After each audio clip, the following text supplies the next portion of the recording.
Shunday maktablar borki, u yerda bolalar limuzinda keladi, darsdan keyin esa chang'i uchadi. Dunyodagi eng qimmat maktablar.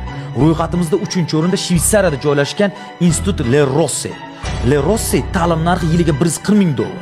U yerda o'qiganlar keyinchalik dunyo rahbarlari, moliyachilar yoki yirik biznesmenlar bo'lishadi. 2-o'rinda esa College Alton International Beausoleil. Joylashuvi vashshi zo'r. Lazana yaqinidagi Alp tog'ida joylashgan. Ta'lim narxi $140,000 dan $150,000gacha. U maktabni tugatganlar odatda Oxford, Stanford va Garvardga kirib o'qishadi.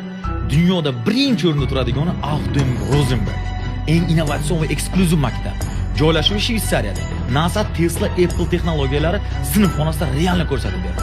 Har bir bolaga shaxsiy life coach, ya'ni hayot murabbiyi beriladi. Meni qiziqtirgan narsa Bentley, Ferrari, Mercedes shunga o'xshagan top karlarning dizaynerlari dars o'tadi. Bu yerda farzandingizni o'qitishingiz uchun yiliga $200,000 to'lashingiz kerak.